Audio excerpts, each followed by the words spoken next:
the presentation. Thank you.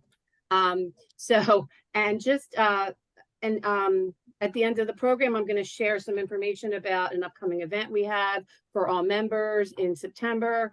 But let me get right to this program. Proud and pleased to introduce our two instructors today. We have Mary Camp. Mary is a full-time realtor at Remax in Newtown, and she serves as an independent expert witness for legal counsel. She's a Pennsylvania notary and enjoys volunteering and giving back to the community. I promised I would make it short. So now, and next we have Matt Scannapieco. Is that right, Matt? and Matt started his real estate career at his family brokerage, Franklin Investment Realty, in 2013 as an assistant property manager. He then received his Pennsylvania salesperson's license in 2015 before graduating from Temple's Fox School of Business Honors Program with a degree in finance. And he has experience working with investors, first-time home buyers, relocations, suburban estate homes, condos, commercial properties, property management, and much more. And I'm going to end it there and let them start the program. So I'm going to send it to you, Mary. Thanks. All right. Thank you very much for the intro. So we are going to do this presentation in two parts. I'm going to do the first half and Matt will finish up with the second half. So what I'm going to do now is to share my screen and head on over to Canva, which I learned a lot about on the last two webinars. So I appreciate that because now I'm using this for our slides, which is kind of cool. So for our tech tips, we really want to give our members some tips on working smarter, not harder, because we all are getting messages from 50 million places, dealing with clients, giving the best service we possibly can. And, you know, with a couple of tips, things on the iPhone, maybe will make your lives easier. At least that's our hope. So here is our overview. Now you have who we are, and Lisa did a great job with that. And tap to quickly. So what I'm going to start with is managing our messaging madness. And I can tell you that I suffer from messaging madness because my phone is always beeping, buzzing, ringing, and there are multiple messaging apps. But the one that I have, it just becomes unruly. People are sending me messages, there's spam messages, there's important messages, like nothing really has more importance over anything else. So what I'm going to share is how to pin messages in the Messages app on iPhone. And all of the things that I will be discussing today are on the iPhone. And if you are on a much earlier version, I suggest to update to the latest version of iPhone so that you would have all of these great things. Some of them have been around for a while, but if you haven't updated, you won't see them. So we're going to go over pinning, how to save a message as unread. Say you're out and you promised your spouse you'd be in the moment and not look at your phone, but you sneak away and you read a couple things, but then you're like, uh-oh, can't act on these things. Got to go back and have a good time. So how do you keep those messages so that when you get home and have the time, you can act on them? How to use filters, add filters to your messages, and we'll see why that really can help you. And then also, oops, did you ever delete something? Not mean to. You can actually recover deleted text messages on your phone. Images, we're going to add annotations, some shapes, and how to use this awesome tool called the magnifier within that. And we'll go over how that could be helpful on inspections or showings, things like that. And in images, we're going to blow your mind with something called live text. So how to unlock things that are within an image. And that's my half. Matt? Yeah, once Mary wraps up, I'm going to talk to you a little bit more about how to manage documents and multiple ways to scan documents on the road, out and about, when we're trying to get contracts together, looking at disclosures at open houses, you name it.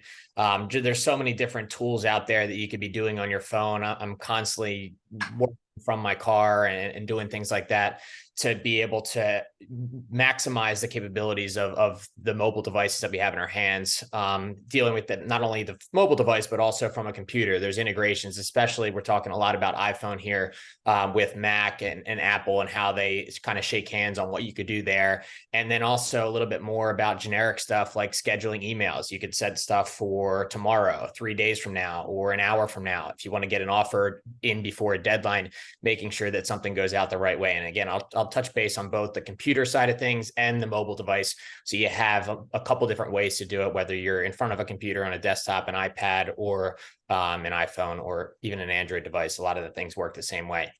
I'm going to turn it back to Mary and let her get started. All righty. One sec, we go back to Canva.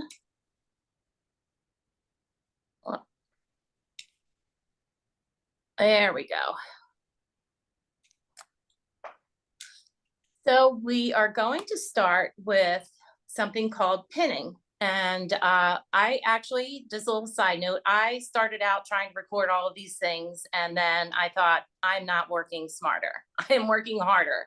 So I just found some videos by different people that were very helpful, and that's what I'm using in my slides. So the first one is pinning, and we're going to see how that's done.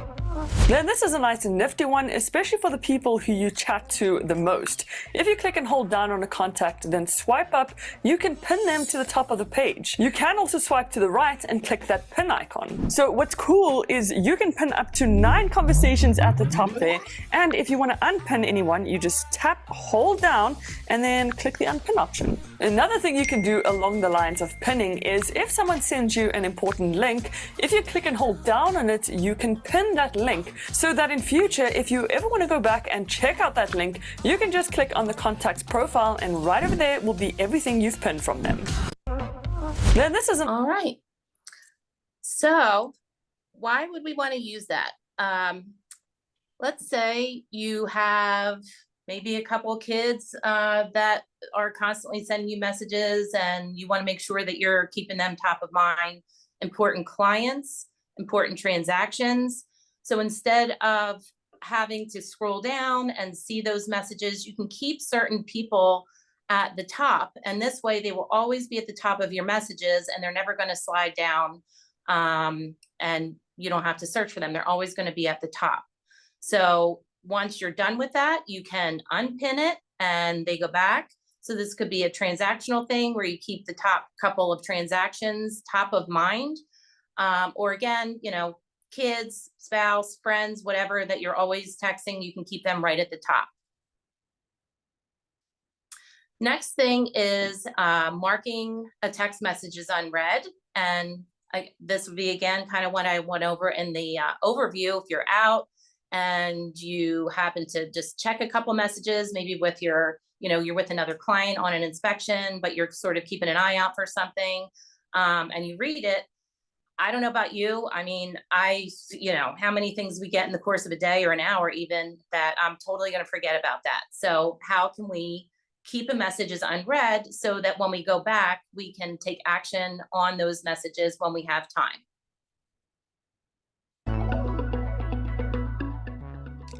I'm terrible for not replying to messages straight away, and quite often it's because I've read the message and then forgotten to reply when I get home.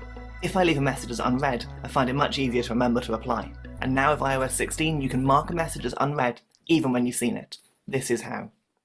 So this message here, a reminder to get some shopping later, is one that I've now read. I've opened that message. If I go back to the inbox, there's no blue dot, and the badge on the icon has gone.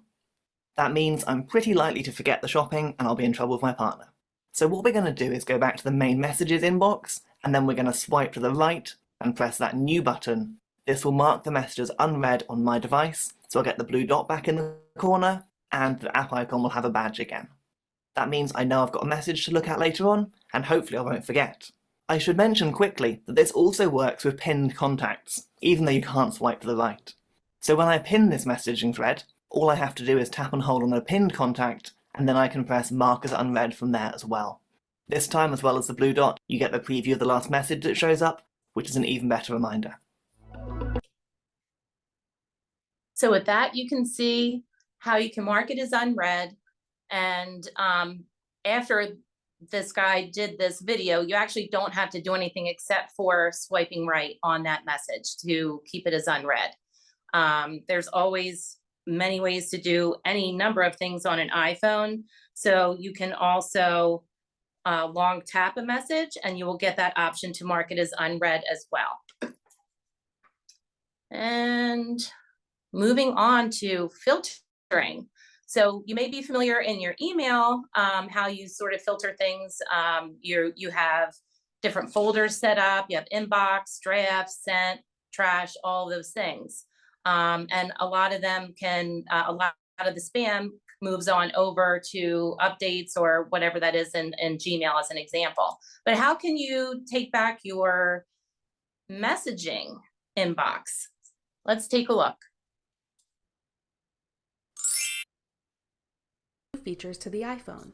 One of them helps users filter their inbox in the Messages app. I'm Jessica from techboomers.com, and in this video, I'll show you how to filter messages on iPhone. Now let's get started. To filter your messages on iPhone, open your Settings app. Scroll down and select Messages. Still that weird thing. Now scroll down and tap the switch labeled Filter Unknown Senders. Now when you open your Messages app, you'll have the option to view your messages in filtered inboxes. Tap Filters in the top left corner.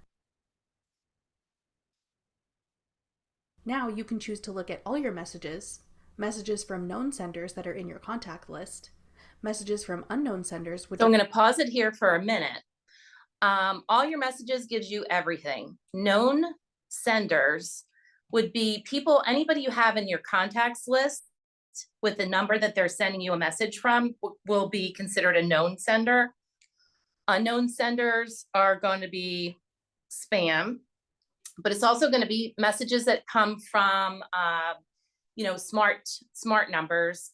Confirmations from Showingtime, as an example, go in here as unknown senders because all the confirmations come from a different number. So that's going to be under unknown senders. But then you're going to get this filter for your unread messages, which is really what I'm trying to hone in here, is that if you mark a message as unread because you can't take action on it at that moment, you can then, at the end of the day, when you get back to your office, you can use these filters and then go back and say, you know, I just want to see what I marked as unread. And that will help you take back your messages. any numbers not on your contact list, or unread messages. You can also And then find recently deleted deleted. messages here. Hold tight is for a- that one. So we all make mistakes. Sometimes we delete things we don't mean to, or, sitting working at home with your laptop on your lap and your dog comes over and pushes the wrong thing. Who knows? But this tip will show you how you can recover deleted messages on your iPhone. And the messages are kept, I think, 30 to 45 days.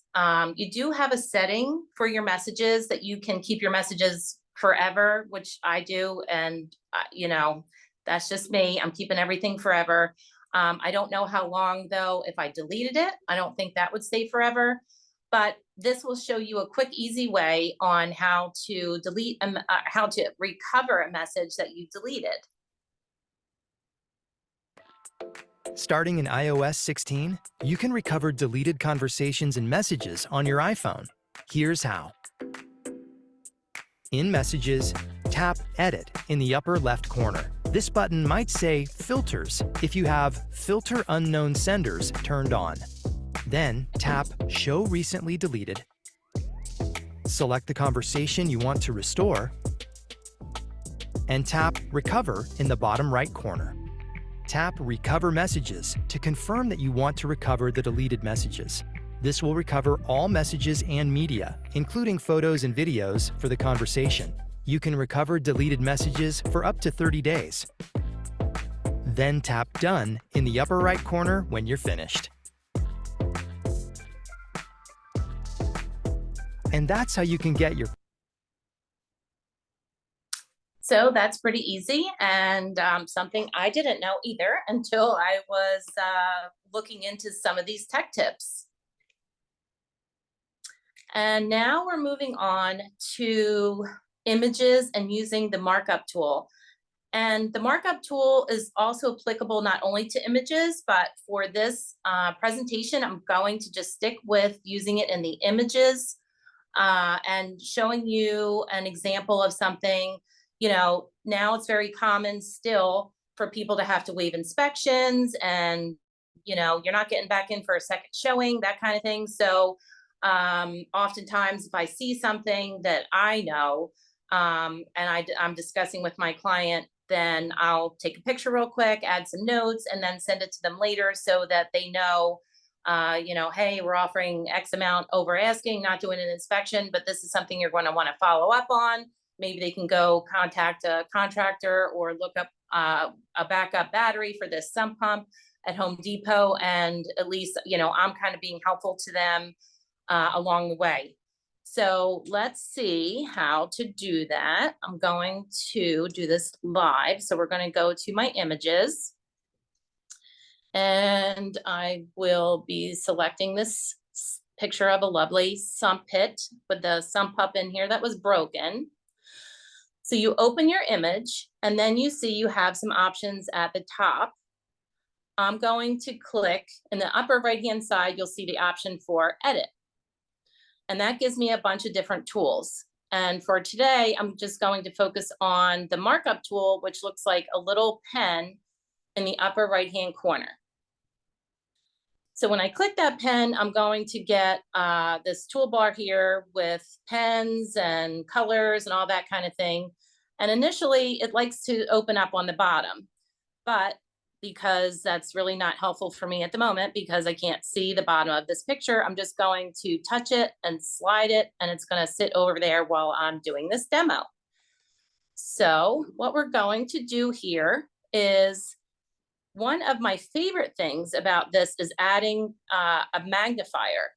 And this helps because do you ever see pictures, even in an inspection report, where they just zoomed in so much on something, you have no idea where that thing is.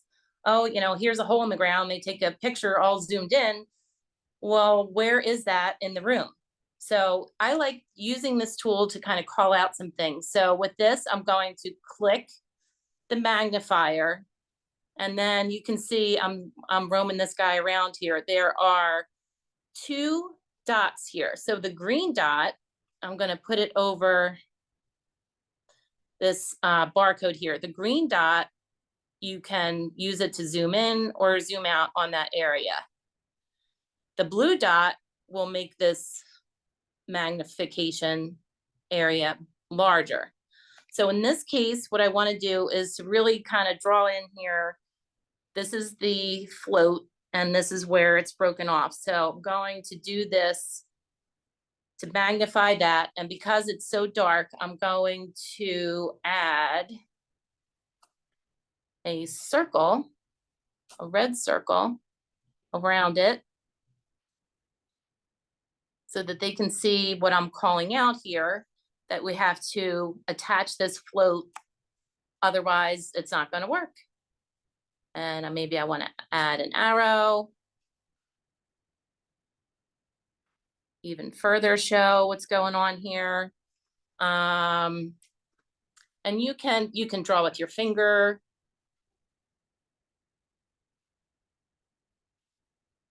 And add other things. We can go in here, add text.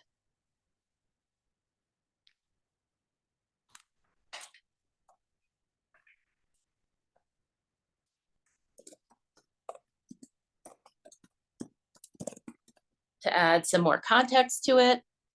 Well, pity, I can go back in here and just quickly go over there and edit. So then once I save this and click done, I can then send it, share it, email it, whatever, to my client so that they don't forget about this, because as we all know, a working sump pit is very important. So that's using the markup tool in an image. And next, we are going to go into something called live text, and this might blow your mind a little bit. It is an absolutely amazing tool. What it looks like is this little to the left. I'm sorry, my pointer, I can't draw anything on here. Maybe somebody has a tip on how to do that in Canva. So it looks like this little blue thing with a frame around it and some lines of text. That thing will show up in an image. And we're gonna see how that will bring alive information within an image. And we're going to do that. Oh, there's Sarah. We're going to do that live. Let's see. So at the bottom right, above the thumbnails, you can see the little toolbar here. It actually,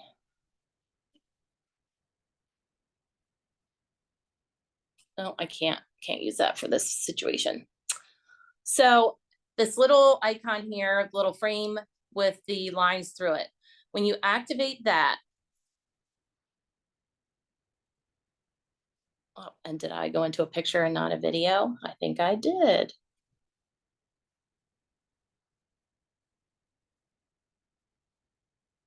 Here we go. So when you click that, it brings all of the elements in the document, in the image, alive. And in this instance, it's a list of inspectors and phone numbers and information on the Middletown Township Level 2 chimney certification, okay? So by turning this live text option on, I now have the option, I can select text in here. So I'm gonna select the text and we are going to do lookup. And now I can see American Chimney. I can tap that. I can see some more information about it. It's open right now, get reviews, all the information about that. We can call right from here as well. But for this demo, I'm going to show you click the phone number and then you can call right from your iPhone. So it makes these pieces of text in an image actionable. And let's just say on here, okay, you want to do a little bit more information on what a level 2 chimney inspection is. So you select that and you do lookup and there you go. Now you get some information on what that inspection entails. And then if let me go back here a little bit. In here, I went down at the bottom is the email address for the fire marshal. So I click that and off I go. I can shoot off an email to him right away. So that's an example of live text. And we're going to see another example here. Let me just share with you. How many of you ever, you're at a presentation and, there's a lot of good information on the slide. So you get out your phone and you're either, taking pictures of the slides, which a lot of us do. And I used to do that too. In this example, I was doing an Instagram live video. But when you take pictures of the slides, I'm not saying any of you do this, but what ends up happening with me is that I have pictures of the slides, which is just wonderful. But all that information is captured in the image and it's nowhere for me to recall.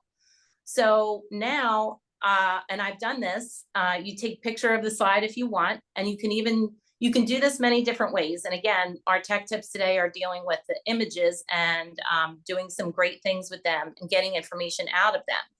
So when you've taken an image already, you can select what's on that image. And what we're going to do here is I'll play the video of what I did this morning. You select the text and I want to save it. So I'm going to select the text, share. I'm going to go over to my notes app and here we go. Took all that text that was locked in that image and now I can save a note with that image. I could email that, I can paste it somewhere else, I can do whatever I want, but I took that information out of the slide. And before that was all locked up in an image that I would never look back at. So let's say for this in here, it says search the New Jersey Department of Environmental Protection website for more information. So why not? I'm going to select that text. I'm going to click search web, or you could do lookup. And here we go. Now I'm off and running to the NJDEP website, and I can follow up and look for more information there. Previously, all this stuff was just locked inside of that image, and I was not able to do anything else with it. And I'll be honest, I would have totally forgotten about it. So live text comes in handy for, hopefully I gave you a couple scenarios on how to use it in realtor life. And I will end with this. So let's just say you're out and about and you see a for sale by owner sign, and maybe your friend is driving, whatever, snaps a pic for you, or you're stopped and you could take a picture. So you have all these pictures collected. You could just take that picture, and now with the live text on your phone, you can just give a call right away and get that guy or woman, get them to sign a listing contract with you. How about that? So with that, I'm going to pass it off to Matt. I'm going to go back to Zoom, stop my share, and you should be off and running, Matt. Awesome. Thank you, Mary. Let me just get my screen sharing. I'm going to go back and forth a little bit between my desktop and my phone. So I'm going to start off with the desktop just to show you. Not so thrilled with the Sixers situation right now, but that's a whole different story. Okay, so the first thing I want to talk about, I did a presentation last year, actually it was around this time, about different basically system to use as far as maintaining documents and keeping things in order. And I'm a big advocate of Dropbox. It's what I use the most. It's syndicated between, I have 3 devices on my desk right now, my computer, my iPad, and my phone. And no matter where I am, I have access to those things available to me.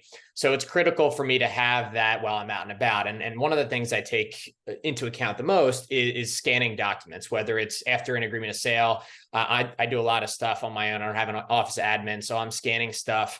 And whether it be agreement of sale, altas, whatever it is, seller's disclosure while I'm out at a property, just to make sure I have that information available. So I'm going to show you, to start, the phone method to show you how I scan those documents in. And then I'm going to also touch on how I handle those documents once they're already scanned in. So bear with me a second while I get this screen share set up. And I'm also going to give you a little bit of a tip on the screen sharing method as well. It's the wrong tab. Let me get back here. Where did Zoom go? I lost Zoom. Let me stop my share, and I'm going to share my phone screen here. If you're presenting in Zoom, this is a way to present your phone, iPad, if you have a bunch of, again, Apple devices. So I'm working on this right now. Sorry for the little delay. Oh, the wrong one.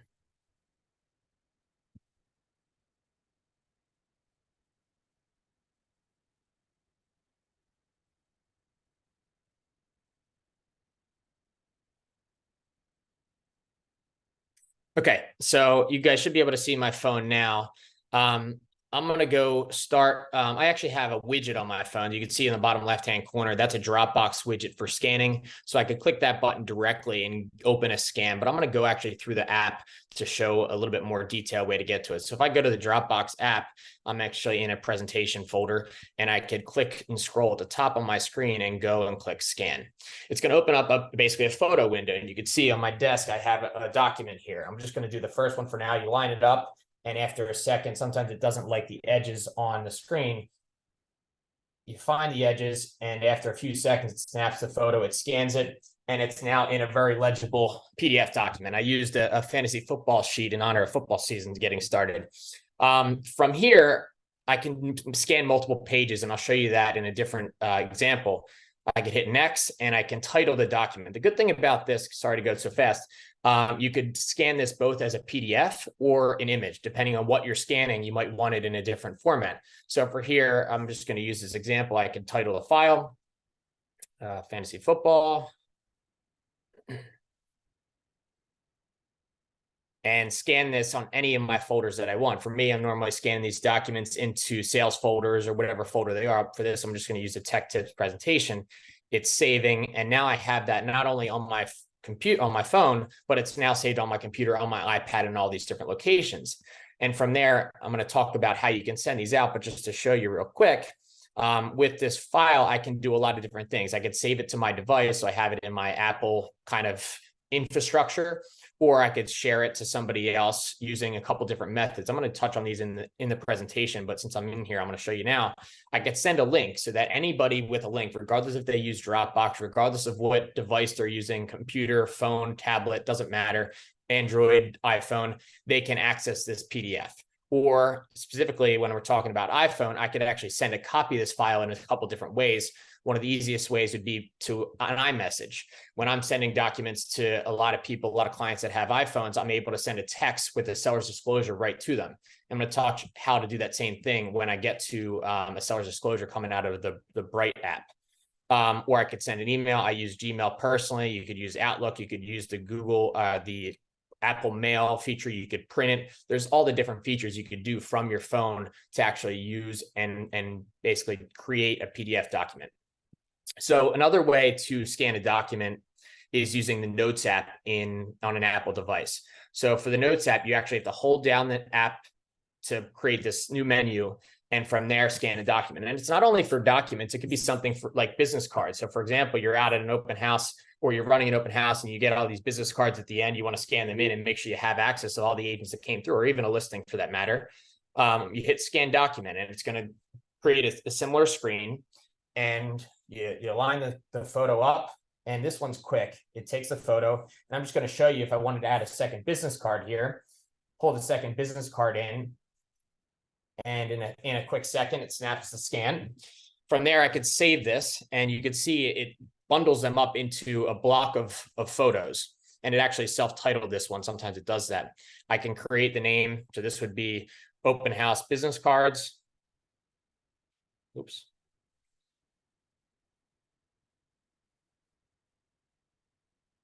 And now I have them as a PDF. I could do them the same way. I could send them via text message. I could send them via email. I could send them to my Dropbox folder to save that, to my iCloud drive. Any way I want, I could take these folders. This scan's not the best. The image is a little bit blurry, but it looks good on my phone. That's just a sharing.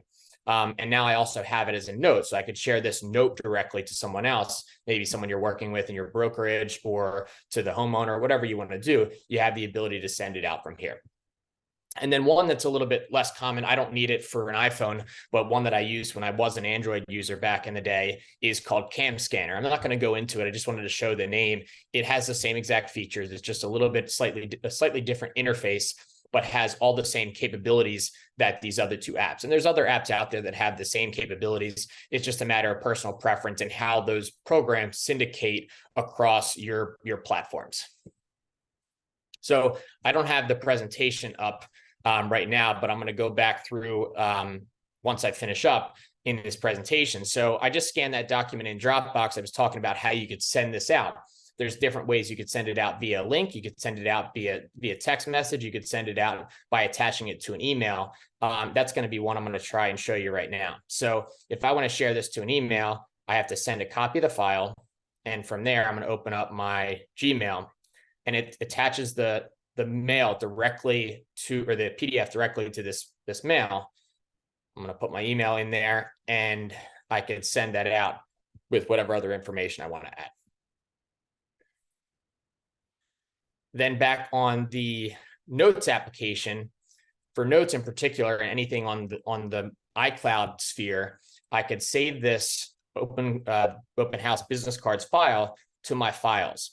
And when I save that, it actually ends up on my desktop on my computer, which is right in front of me, and here. And from there, I could send it via iMessage the same way I talked about. So if I wanted to pull a message and send this to Mary, I'm going to send this to you just to show you. I can pull this.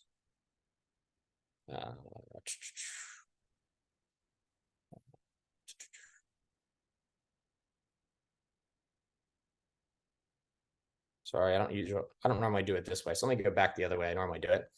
I normally go to my drive, and that Open House Business Cards, you could see it now on my desktop ready to go.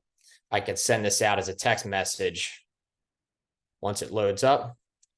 right to Mary. Now she has this. For those that are trying to send, and you can send it both as a copy or collaborate if you're sending it to an iPhone, you will have to send it as a link if you're sending it to someone with an Android device because they're not able to receive PDFs the same way. So I'll send this as a copy, and now Mary will have a copy of this file on her phone and she can syndicate it as needed.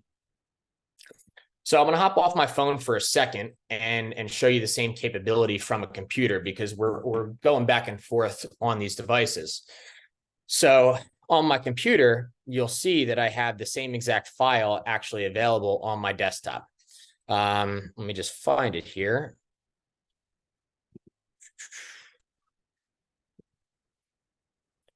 Or I could search for it. Open house business cards, just slow to populate. So you see I have this file on my desktop. I can go to my messages folder or my messages application, and I could send that same PDF by just dragging it into the message to Mary.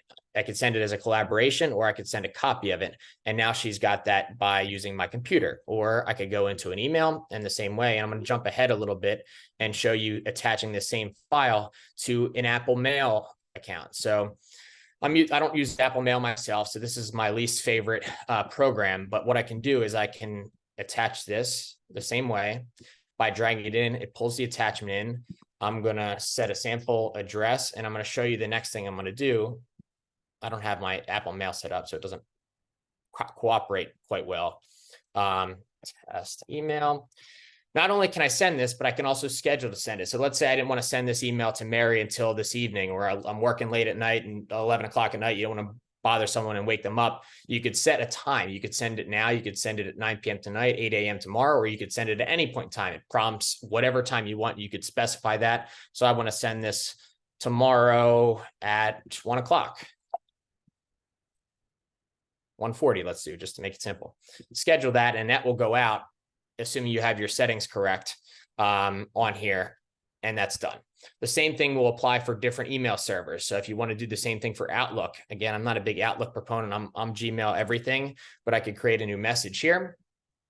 I can drag that same photo, or I can open it up and attach it just like you would any other file. Browse your Mac, you can, whatever system you have, you can pull that file, attach it, and do a same sample. You can send by clicking up here, scheduling send, and schedule it on Sunday or Saturday at 9 a.m. Goes out without the subject, and you're out and done. Then as well, you could do the same thing with Gmail. That's what I typically use. You can create a new email here and set this out. You can do the same thing. You could drag the file in right to Gmail. And send later. Down the bottom, it's normally by the send item. Click the more options, schedule that send, and you could send it off tomorrow afternoon. And you could specify whatever time you want. At any point in time, you could send that email.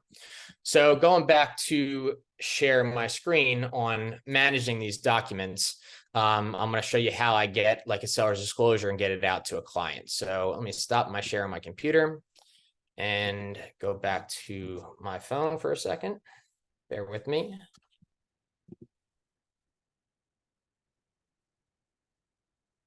And I'm using the AirPlay feature of my Apple devices to get this to work properly.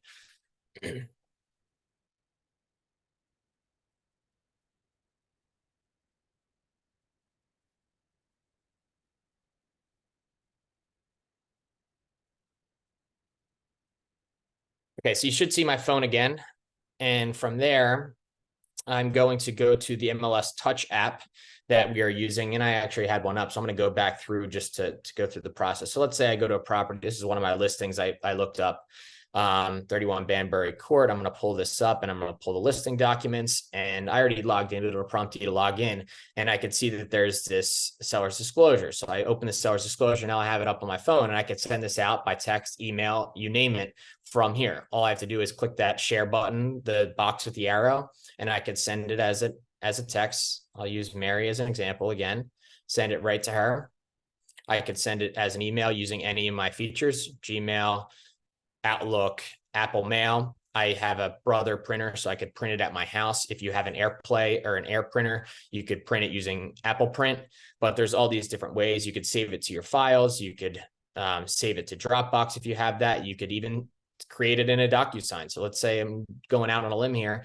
I want to create a DocuSign envelope with this file for the seller's disclosure, and it pops it right into DocuSign. And now I'm going through creating fields for others. And I'm not going to get into this because this is way out of the presentation, but just to show you what the capabilities are on your phone.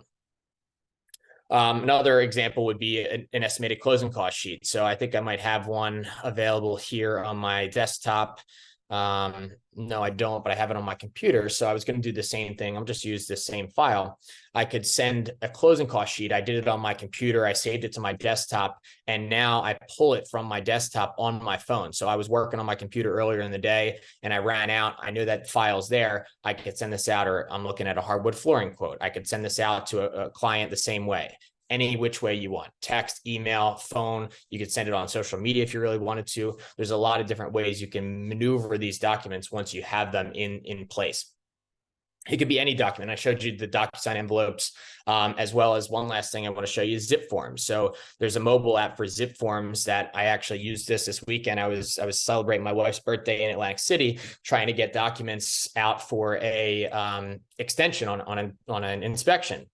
And had to do this all from my phone because I didn't have a computer in front of me. So from here, I was looking at the documents section.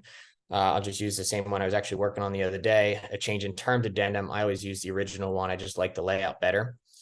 From here, I can save this as a PDF. I could send it, I could print it. If I print this form, it'll populate the PDF in the bottom of the printer. And from here, I have the same capability as I did on all the other pieces I showed you. I could share it any which way. I could share it as a message. I could share it to my files. I could send it out in email to show you, okay, here's the document, the change in terms addendum that we were looking, or like I just did, send it and create a DocuSign envelope to populate the signatures on this file. And shoot that out by email. And that's done. So I jumped ahead a little bit showing you the scheduling email on a computer, but you can also do the same thing from a mobile device. So if I go into my Gmail and I'm going to create a folder or an email, I want to send this email out later today. At the top of the screen, you could schedule send. Again, it's usually next to the send button. So you can see the send button is the blue, the 3 dots at the top right give you the option to schedule the send. So I want to go tomorrow morning, tomorrow afternoon, and it gives you preset options. Some of those are defaulted based off of how often you use this feature, or I could pick any day and time I want. Let's say I want to send this 2 weeks from now, save that and shoot it out. You could do the same thing from Outlook, because I know we all use different email clients. I wanted to show a couple different examples. Outlook. When I'm sending this mail, you always have to put a email address in there. Same thing, the 3 little dots. It's pretty similar across different platforms. 3 little dots, you use the schedule send, and let's do tomorrow morning and get that out. And then last but not least, the Apple Mail. From there, and just to touch on this, since we're talking tech tips, when I want to search an app really quick and I don't remember where I used it, I don't use Apple Mail regularly, I pull my finger down on the home screen and it brings a search bar, and I could search mail and it pulls every reference to mail up. And you could do that on anything on the phone. So in here, I'm going to create a new message. I'm going to put an email address in. Oops.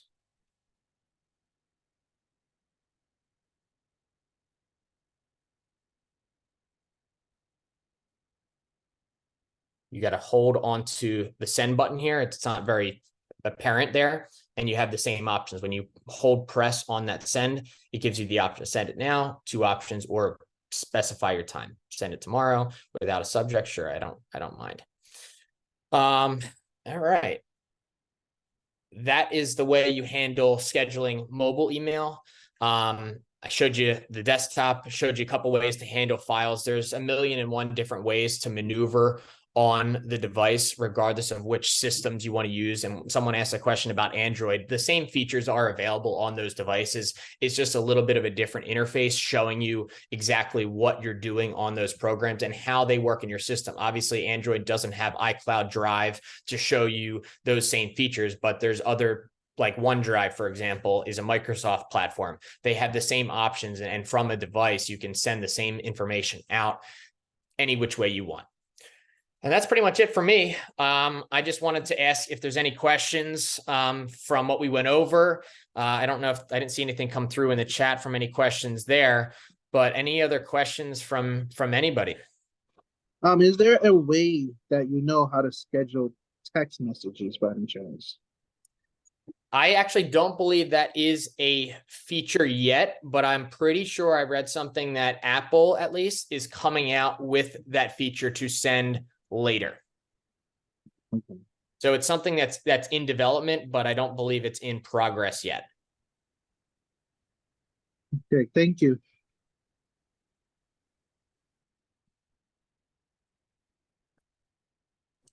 I don't see any questions. I'm checking the chat. I don't see any others. Can the people on the class today contact you guys if they have any further questions? Yeah, absolutely. I mean, this is honestly scratching the surface on what a mobile device can do. There's so many other features out there, and there's not like a right way to use these programs either. It's how it works for you. I've tested and gone through so many different ways, whether I use Adobe Acrobat on my phone to send documents, or the Drive, or Dropbox, or Box. I mean, there's 1,000,001 options out there. It's really what's personal to you, what you're familiar with, and the interface you like. And it allows you to have really robust capabilities. And again, it doesn't matter whether it be iPhone. I just happen to be in that atmosphere. But the same thing applies for any other mobile device and different platforms. All right. Any other closing remarks, Mary or Matt, before I schedule out I'm going to send out something about our upcoming member event. So. I got nothing else. I hope it helped somebody out today with some of these tech tips and makes your life a little bit easier, especially out on the road. A lot of these are mobile oriented. So hopefully you get an offer in quicker, or access to information a little bit quicker to your client. Yeah, no, thank you. And I'm sure we'll have more programs like this in the future with our tech committee. I did just send out in the chat an information page about our upcoming member event on September 7th at St. Cyril's in Jamison, PA. It's a great a CE class that is discounted to $15, as well as a tailgate, since it coincides with the first NFL game. So we hope you'll join us. It's on our website. And again, this has been recorded. You will receive a copy of this along with their presentations early next week. And thanks again for spending some time with us this afternoon. Thank you. Bye, everyone. Thanks.